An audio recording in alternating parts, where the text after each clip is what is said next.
Que a graça e a paz do nosso Senhor e Salvador Jesus seja com todos.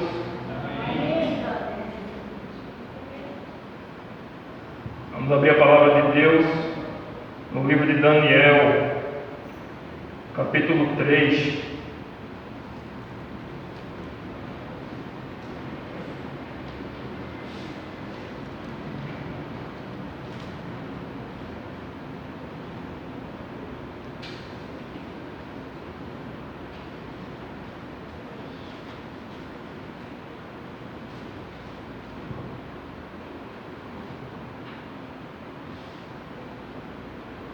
Nós estamos estudando, todos esses domingos.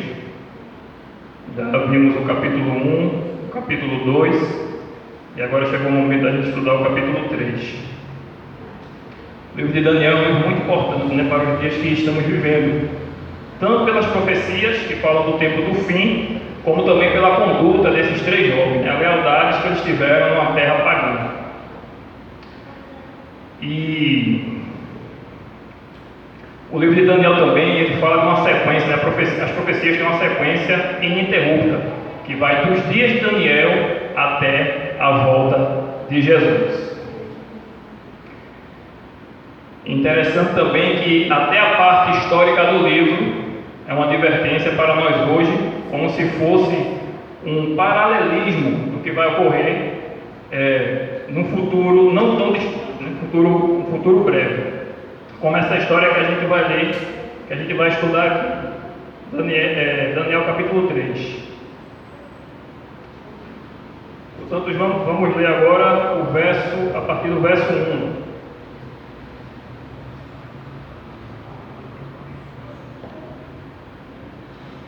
Daniel capítulo 3, vamos ler do verso 1 ao 3. Ora, o rei Nabucodonosor fez uma imagem de ouro, que tinha 60 côvados de altura e 6 de largura. Levantou no campo de Dura, na província de Babilônia. Então o rei Nabucodonosor mandou ajuntar os sátrapas, os prefeitos, os governadores, os juízes, os tesoureiros, os magistrados, os conselheiros e todos os oficiais das províncias para que viessem à consagração da imagem que o rei Nabucodonosor tinha levantado. Então se ajuntaram os sátrapas, os prefeitos, os governadores, os juízes, os tesoureiros, os magistrados, os conselheiros e todos os oficiais das províncias para a consagração da imagem que o rei Nabucodonosor tinha levantado, e estavam em pé diante da imagem que Nabucodonosor tinha levantado. Antes de continuar, eu esqueci, vamos fazer uma oração. Oremos. Bondoso Deus e Pai, que estás nos céus, louvado, engrandecido e exaltado seja o teu santo e maravilhoso nome. Viemos aqui, Senhor, nesta noite para te adorar, para te rendermos culto, Senhor. E também, meu Deus, para estudarmos, Senhor, da tua palavra. Nesse momento, te rogamos, Senhor, uma bênção especial na vida de cada pessoa que aqui está presente e na vida, Senhor, de cada familiar, Senhor. Perdoa nossos pecados, concede-nos o teu Espírito e nos auxilia no estudo da tua palavra nesta noite, em nome do Senhor Jesus. Amém. Amém. Então veja, o rei, no capítulo 2, ele recebeu do próprio Deus a revelação do que iria ocorrer com a história da humanidade no futuro. E apesar de ele, no sonho que Daniel revelou a ele ter tido essa revelação que Babilônia iria passar, ele, não satisfeito, duvidando da palavra profética do Senhor, ele mandou construir uma imagem toda de ouro, simbolizando que o seu reino jamais passaria. E a gente vê aqui que não só isso, mas tinha algo mais. Verso 4 ao 6. Nisto o arauto apregoava em alta voz.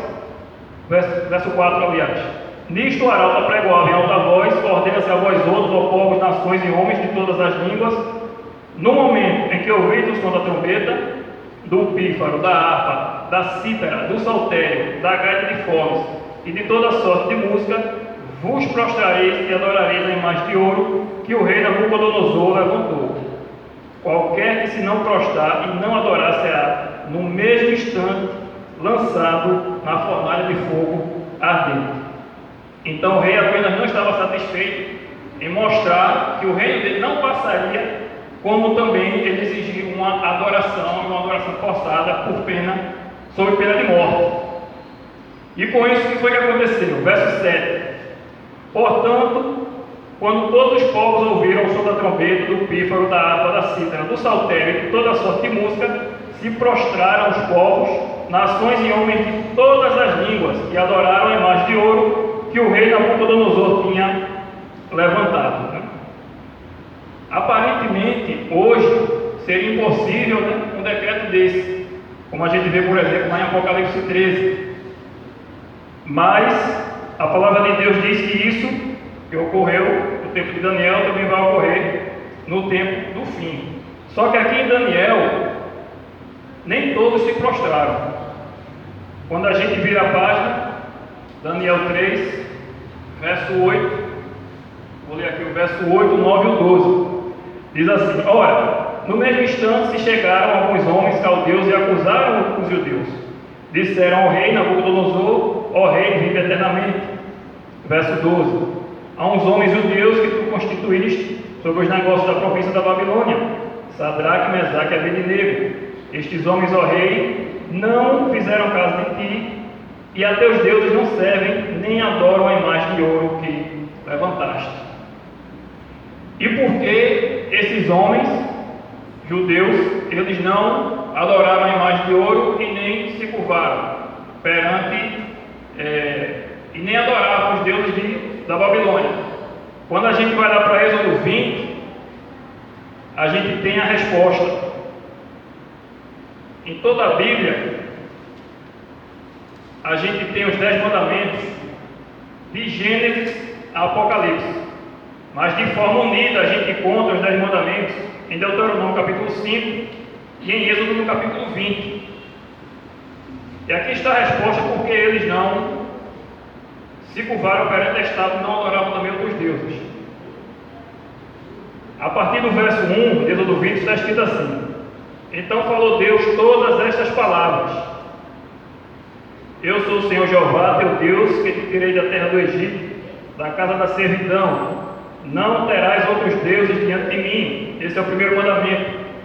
E do verso 4 ao 6 é dito: não farás para ti imagem de escultura, nem semelhança alguma do que há em cima nos céus, nem embaixo na terra, nem nas águas debaixo da terra.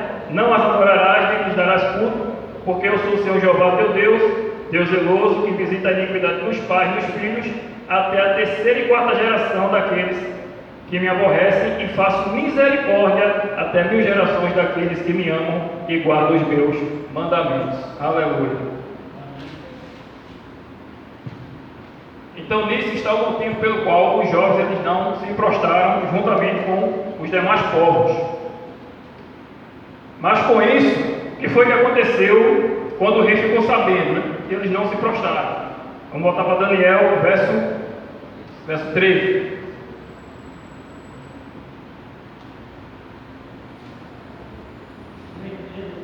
Daniel 3, verso 13. Diz assim: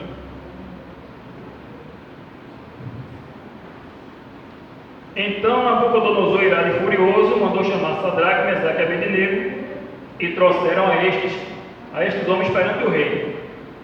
Nisso, aparentemente parece que o rei, ele gostava desses servos. Eles aparentemente eram retos e íntegros perante o rei, porque a ordem era para que eles fossem no instante momento lançados na fornalha.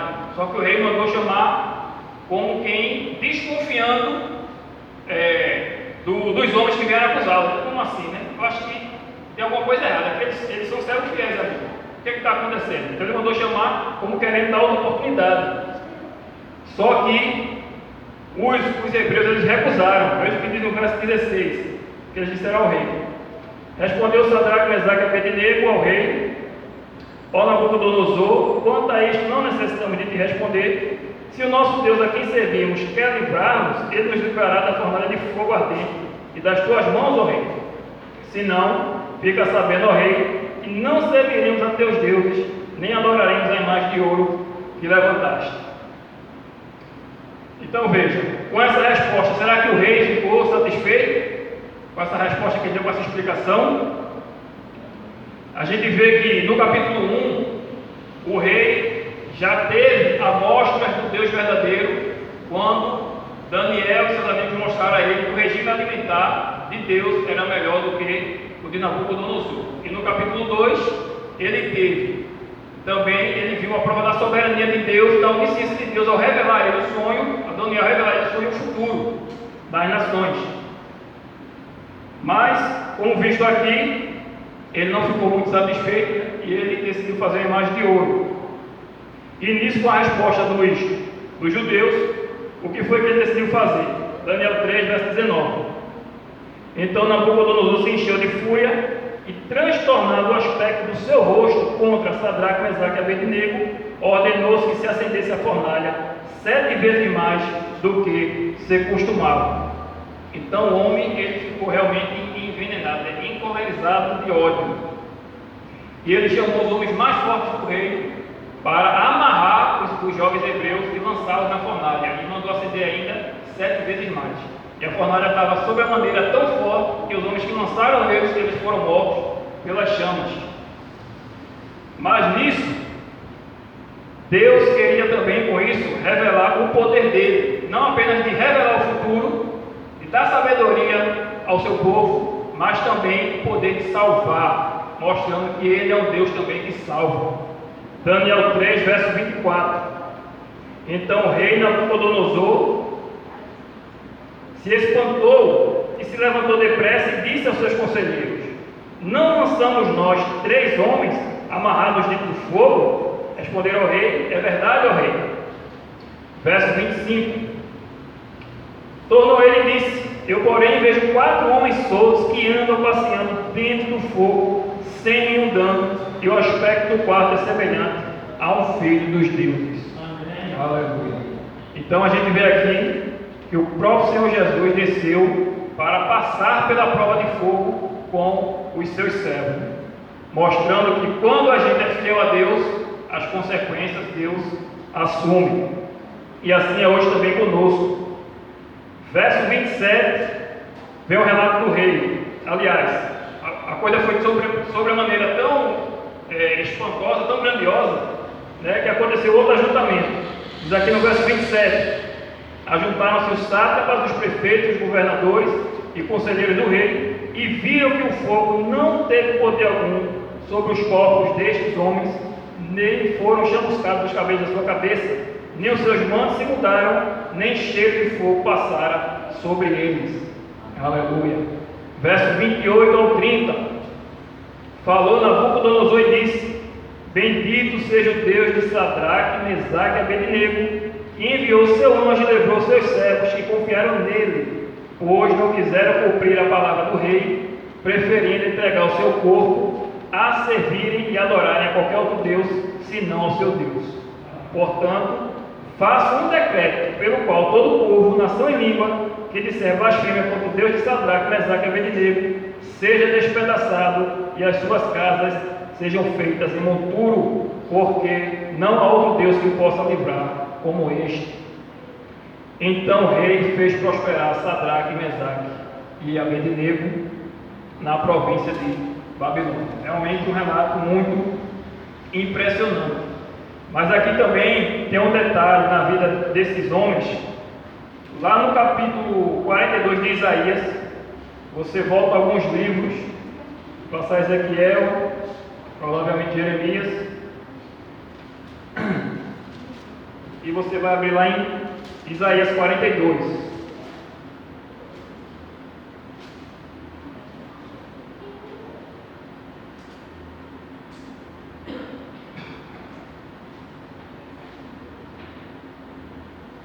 Quando Deus ele estava exortando ao povo, porque o povo estava desobedecendo as suas leis, e Isaías vinha alertando, juntamente com Jeremias, que o povo ia para cativeiro.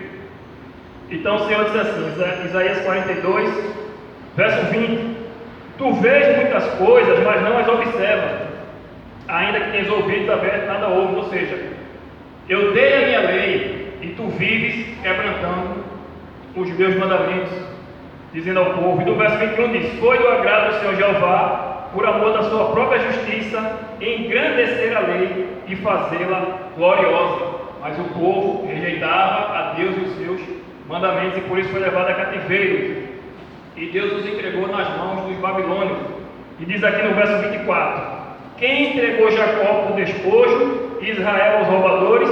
Acaso não foi o Senhor Jeová, aquele contra quem pecaram e nos caminhos do qual não queriam andar, não dando ouvidos à sua lei? Então, além de Deus ter entregue o povo para ser disciplinado, porque ele ainda chama Nabucodonosor de servo, Deus também tem um propósito no reino de Babilônia, que era através do seu povo fiel expandir a glória de Deus naquele lugar, mostrando quem era o único e verdadeiro Deus. E ele tinha promessa para aqueles que fossem fiéis ali em Babilônia. Isaías 43, versos 1 e 2 diz assim: mas agora assim diz o Senhor Jeová, que te criou, ó Jacó, e que te formou, ó Israel: não temas, porque eu te remi, chamei-te pelo meu nome, tu és meu. Quando passares pelas águas, eu serei contigo, quando pelos rios, eles não te submergerão. Quando passares pelo fogo, não queimarás, nem a chama arderá em ti. Aleluia. Então eles se apegaram a essa promessa, essa palavra de Deus, e confiaram que mesmo que Deus não livrasse, eles não estavam dispostos a servir a outros deuses. Hoje muita gente, por qualquer motivo, se afasta de Jesus, sai da igreja, mas eles mesmo em face da morte preferiram morrer do que se afastar do Senhor. E a história do livro de Daniel é sobre isso, é sobre o grande conflito que existe entre Cristo e Satanás, no qual nós estamos no meio da batalha e temos que decidir de que lado vamos ficar. Está tudo relacionado com a obediência e a adoração. A quem nós adoramos de fato. Não existe adoração sem obediência. Pode existir obediência sem adoração. Quando você faz as coisas para ser salvo pelas obras, apenas por medo. Mas quando você adora a Deus de fato, não existe adoração sem obediência. Uma citação de Ellen White diz o seguinte: estudai o Apocalipse em ligação com Daniel, pois a história vai se repetir. E essa história deles é um exemplo para nós que vivemos no tempo do fim. Por quê? Vamos abrir a Bíblia lá em Apocalipse 13.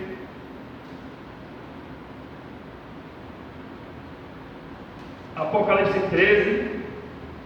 Enquanto a gente abre, eu vou ler aqui mais duas citações de Ellen White. Diz assim: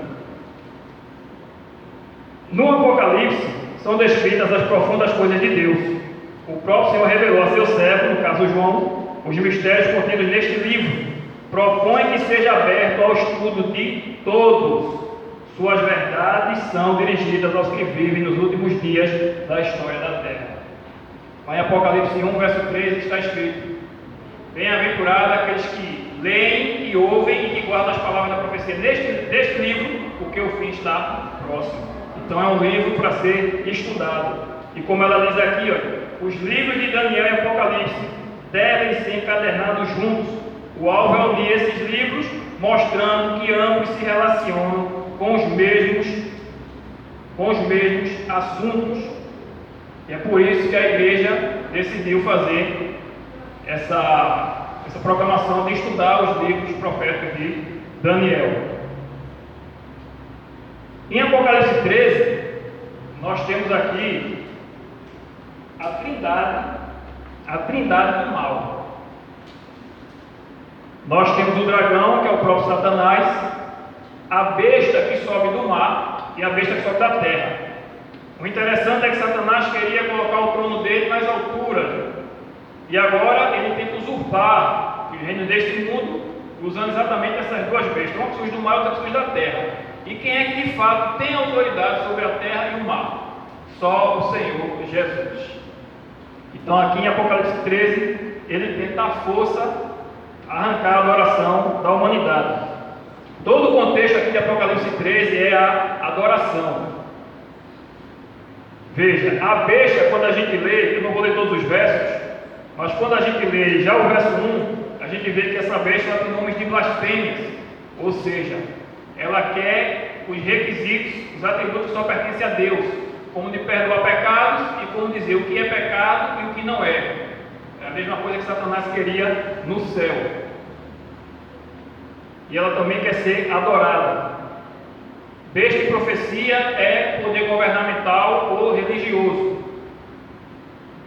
E aqui nós vemos também com isso a contrafação da Trindade, da Divina Trindade, Deus Pai, Deus Filho e Deus Espírito Santo, o dragão, a besta do mar e a besta da terra. Dos versos 16 a 18, é dito que haverá uma lei, chamada aqui na Bíblia de marca da besta, e que ela vai exigir a adoração, né? Todos se submetam a ela. Só que muitos erram em descobrir qual é a marca da besta. Por quê? Porque eles não sabem quem é a besta. Primeiro tem que saber quem é a besta para saber qual é a sua marca. Então veja, qual é a relação de Apocalipse 13 com o livro de Daniel? Além da lei parecida, desse paralelo, no tempo do fim, vemos em Daniel 7 e Daniel 8 um poder que tentaria anular a lei de Deus na terra. Perseguiria e mataria o povo de Deus e difamaria o santuário celestial, assim como a besta, a leopardo, que é a besta do mar, de Apocalipse 13. São poderes perseguidores e opressores, e ambos são blasfemos e agiriam pelo mesmo período de tempo, por 42 meses proféticos. Conforme a profecia, são 1260 anos. Esses poderes são os mesmos, né? Na verdade é apenas um. O chifre pequeno de Daniel, que será estudado, vamos estudar o capítulo 7. O chifre pequeno de Daniel é a besta leopardo de Apocalipse 13. Então, quando a gente analisa na história do mundo, percebemos que só houve um poder que governou o mundo durante o período de tempo mencionado na profecia, tanto em Daniel 7:25, que vai ser estudado mais para frente, como aqui em Apocalipse 13, no verso 5. Esse poder que dominou o mundo durante a Idade Média foi a Igreja Católica Apostólica Romana. Basta qualquer um aqui pesquisar sobre a Santa Inquisição. Então aqui é uma questão de Bíblia e de história. A Igreja de Roma só deixou de dominar o mundo quando Napoleão Bonaparte mandou prender o Papa. O Papa ele colocava reis e retirava os reis. Era ele que mandava no mundo, principalmente na Europa, durante a Idade Média, do ano 1538 até o ano 1698, quando houve a prisão do Papa. E aqui em Apocalipse 13 chama essa prisão de ferida mortal, porque o papado perdeu o seu poder e perdeu a sua autoridade. Mas a profecia relata que essa ferida mortal iria ser restaurada. E a partir de 1929, o papado recebeu suas terras de volta e começou novamente a aparecer no mundo como um grande líder religioso, por exemplo, uma grande igreja. Hoje a Igreja Católica é a maior igreja cristã do mundo. Em Apocalipse 13 é dito o seguinte, Apocalipse 13, verso 15: e lhe foi dado comunicar fôlego à imagem da besta, para que não só a imagem falasse, como ainda fizesse morrer quantos não adorassem a imagem da besta. Então, aquela perseguição que tinha no passado, a imagem da besta, se trata disso, ela vai reviver, ela vai ganhar fôlego novamente. Verso 16 ao 18: a todos os pequenos e os grandes, os ricos e os pobres, os livres e os escravos, fez que lhe seja dada certa marca sobre a mão direita ou sobre a fronte, para que ninguém possa comprar ou vender, senão aquele que tem a marca, o nome da besta ou o número do seu nome. Verso 18: aqui está a sabedoria, aquele que tem entendimento calcula o número da besta, pois é número de homem. Ora, esse número é 666. Aqui a gente tem 4 coisas a analisar desses 3 versos: a expressão sobre a mão ou sobre a fronte, o número da besta, a marca da besta e o seu nome. E aqui já começa a entrar a relação com Daniel. Em Daniel capítulo 3, voltando para lá, continua, na verdade, a relação com Daniel. Porque a própria besta leopardo tem grande semelhança com os animais do capítulo 7. Mas a gente não vai ver o capítulo 7. Daniel 3, verso 1, prestemos atenção nas medidas da imagem. Diz assim: ora, o rei Nabucodonosor fez uma imagem de ouro que tinha 60 côvados de altura e 6 de largura. Levantou no campo de Dura, na província de Babilônia. Então, a medida era 6 por 60. E esses números não foram escolhidos aleatoriamente, mas esses números, múltiplo de 6, era usado no antigo sistema babilônico. O 6 representando o Deus menor, o 60 o Deus maior e o 600 o panteão de todos os deuses, ou o santuário. Por isso, 666 é número de homem. O Apocalipse dá e ele mesmo responde. O cálculo não é uma soma, não é uma multiplicação, é a combinação, é você compreender o significado daquilo ali. Qual o significado do 666? Um falso sistema de adoração, de religião, instituído pelo homem e não pelo Senhor Jesus. Agora, analisando o nome, voltando para o Apocalipse, dessa vez Apocalipse 14, o nome na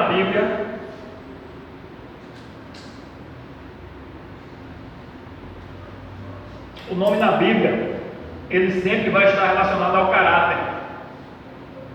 Aí a gente lembra mais uma vez de Daniel.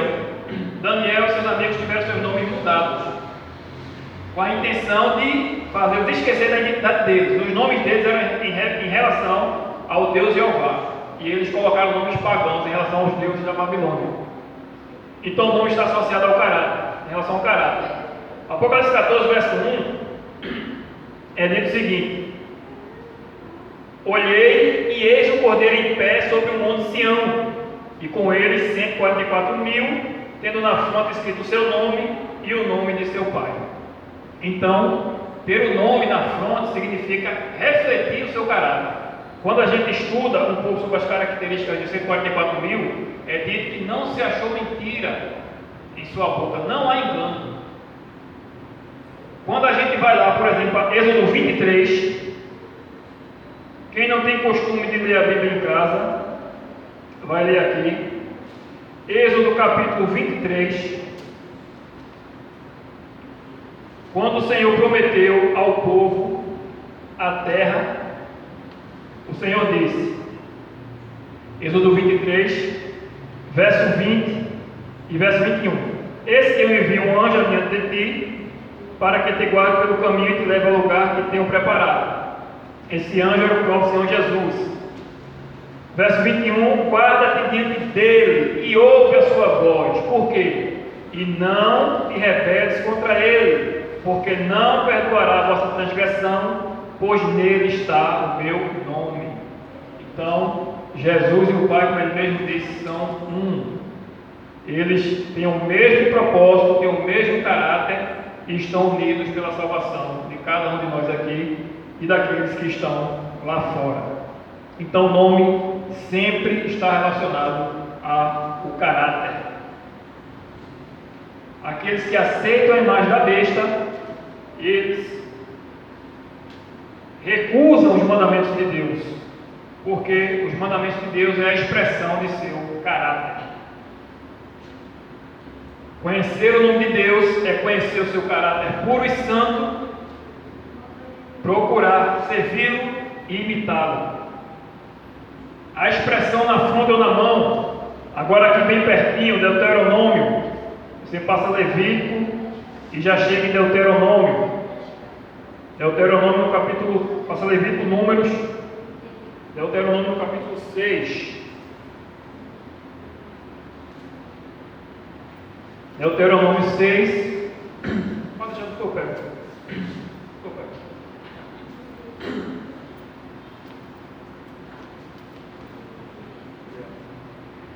Deuteronômio capítulo 6, a partir do verso 4, diz assim: primeiro grande mandamento, né?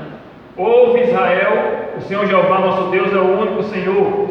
Amarás, pois, o Senhor Jeová teu Deus de todo o teu coração, de toda a tua alma e de toda a tua força. Estas palavras que hoje te ordeno estarão no teu coração, tu as inculcarás a teus filhos, e delas falarás assentado em tua casa e andando pelo caminho, e ao deitar-te e ao levantar-te. Também as atarás como sinal na tua mão, e te serão por frontal entre os olhos. Ou seja, é um simbolismo que representa a obediência. No caso de Deus, é um conselho, uma recomendação. No caso da besta, é uma adoração forçada. Êxodo 13, voltando lá para Êxodo 13, para ficar bem clara essa questão, que é apenas um simbolismo, né? Não vai ser uma tatuagem, não vai ser um chip, nada disso, como muitos pensam. Êxodo 13, verso 9.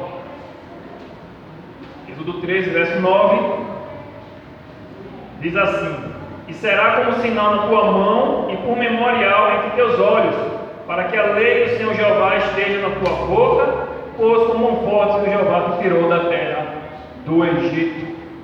Aleluia. Então, só para repetir mais uma vez, Apocalipse 13, ele é uma falsificação. A gente vê o diabo tentando falsificar as coisas de Deus. Primeiramente a Trindade, Deus Pai, Deus Filho e Deus Espírito Santo. O dragão, a besta leopardo e a besta da terra. O Senhor Deus deu seu trono e autoridade e poder ao Senhor Jesus. O dragão deu seu trono, poder e autoridade à besta leopardo. Nós fomos criados à imagem e semelhança de Deus.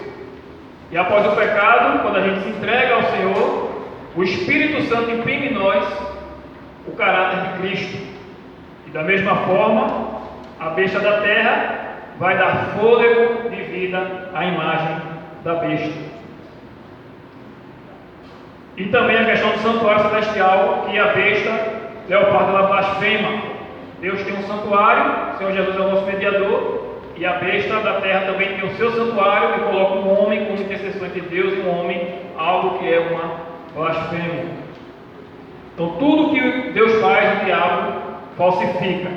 Então veja, se a besta tem uma marca, com isso, né, se a besta tem uma marca que vai selar aqueles que são seus adoradores, obviamente isso também é uma falsificação daquilo que Deus já instituiu entre ele e o seu povo. E a gente vê isso lá em Apocalipse 7,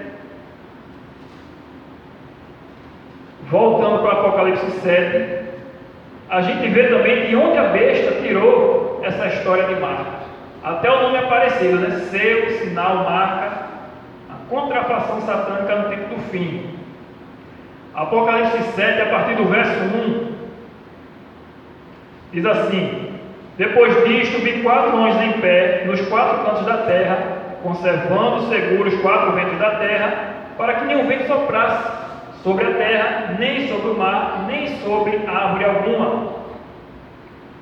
Verso 2: vi outro anjo que subia da nascente do sol, tendo o selo do Deus vivo, e clamou em grande voz aos 4 anjos, aqueles às quais foram dados fazer dano à terra e ao mar, dizendo: não danifiqueis nem a terra, nem o mar, nem as árvores, até selarmos na fronte os servos do nosso Deus.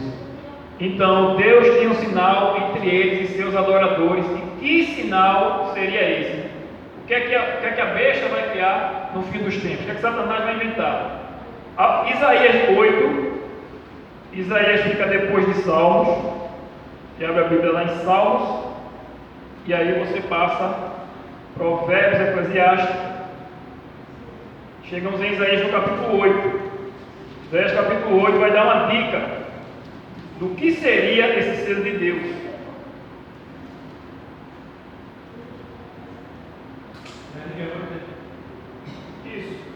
Isso. Então veja, aqui o Senhor estava exortando o povo a confiar nele, na sua palavra, e não buscar algo em outras fontes falsas. Isaías 8, a partir do verso 11, diz assim: porque assim o Senhor Jeová me disse, tendo forte a mão sobre mim, e me advertiu que não andasse pelo caminho deste povo, dizendo: não chameis conjuração, verso 12, a tudo quanto este povo chama conjuração. Não temais o que ele teme, nem tomeis isso por terrível. Verso 13: ao Senhor Jeová dos exércitos, a ele santificai, seja ele o vosso temor, seja ele o vosso espanto. E no verso 16: resguarda o testemunho, sela a lei no coração dos meus discípulos. Verso 20: a lei é o testemunho, se eles não falarem desta maneira, jamais verão a alma. Em outras versões diz, não há verdade neles. Então, todos aqueles que se levantam para contrariar a lei de Deus, o Senhor Jeová diz, deles não há a verdade. E aqui nos dá um sinal de que a lei de Deus tem relação, o ser de Deus tem relação com a sua lei. Quando, antigamente e ainda hoje, por exemplo, se pegar o selo do presidente dos Estados Unidos da América, você vai ter lá 3 características, que é o nome dele, o seu cargo e a sua jurisdição. Por exemplo, Joe Biden, o cargo presidente e a jurisdição dos Estados Unidos da América. Quando a gente vai para a lei de Deus, em Êxodo 20, a gente percebe que um mandamento tem essas 3 características. Apenas um dos mandamentos, que é exatamente o 4º mandamento, ele traz essas 3 características. Êxodo 20, verso 8 diz: lembra-te do dia de sábado para o santificar, 6 dias trabalharás e farás toda a tua obra, mas o 7º dia é o sábado do Senhor Jeová teu Deus. Aqui o nome, verso 11: porque em 6 dias criou o Senhor Jeová, ou seja, criou, ele é o Criador, criou o Senhor Jeová os céus e a terra, o mar e tudo que neles há. Essa é a sua jurisdição, o céu, a terra e o mar e tudo que neles há. E ao 7º dia descansou, por isso o Senhor Jeová abençoou o dia de sábado e o santificou. Mas não apenas isso, não apenas essas 3 características comparando com a história secular, mas na própria Bíblia nos diz qual é realmente esse selo de Deus. Em Ezequiel capítulo 20, Ezequiel fica antes de Daniel, lá nos diz claramente qual é esse selo de Deus, que o diabo tanto odeia. Ezequiel capítulo 20.